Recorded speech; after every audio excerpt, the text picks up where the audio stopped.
iwanan mag-isa. Sumugal ka na minsan, nagmahal at nasaktan, nadala na. Hello mga ka-auntie, this is my day in my life as a OFW here in Singapore.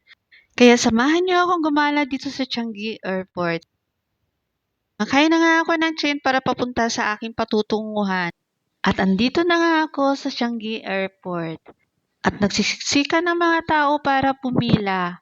Kasi magta-top up muna bago pumasok sa loob. At ako'y pumila na rin para iwas away. At dapat may disiplina tayo sa ating sarili. Baka tayo matrending na may kasabunutan. Kaya iwasan natin makipag-away mga auntie para di tayo mapack-your things ng ating mga amo. Aakyat na nga ako dito sa may escalator. May isang escalator pa na aakyatin. Sa kahaba-haba ng prosesyon, nandito na ako. Welcome to Changi Airport. Diyan tayo pupunta sa Jewel. Lalakad-lakad pa ako ng ilang minuto. Marami kang madadaanan na nagtitinda. May mga pagkain at saka may mga palaruan. Kaya maglalakad-lakad muna ako dito mga auntie. Tingin-tingin sa mga paninda. Dahil sa nagutom ako mga auntie, naghanap ako ng makakainan. At dito nga ako napadpad sa baba. Ito naman ang makikita mo na view. Maraming nagpapipicture.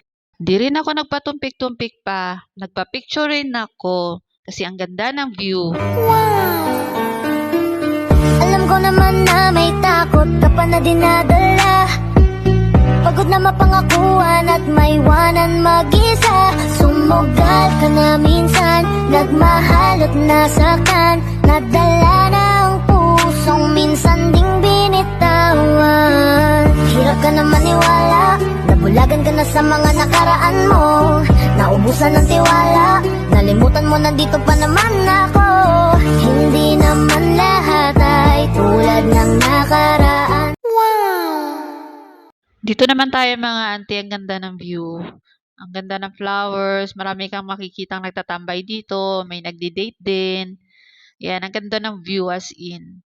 Kaya I love Singapore mga auntie. At andito na nga tayo mga auntie, aakyat na naman ako. Gagala ako sa taas. Sabi nila maganda daw yung view sa itaas, kaya pupuntahan natin. Kaya naglakad-lakad ako dito mga auntie para hanapin ng daan papunta dun sa taas.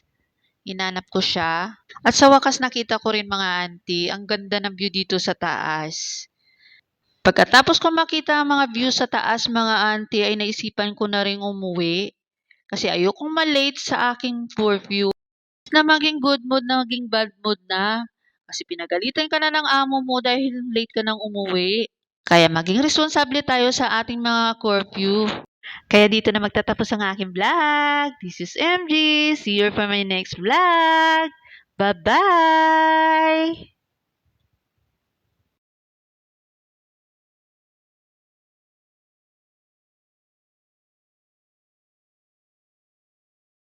Ito na nga yung part guys na uuwi na tayo.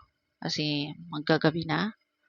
Kaya binabalik-balikan ko talagang gumala dyan sa Changi Airport. Kasi ang ganda talaga ng view dyan. As in, nakakawala ng stress.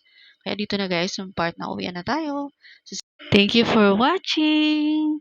This is MJ. See you for my next vlog. Bye-bye!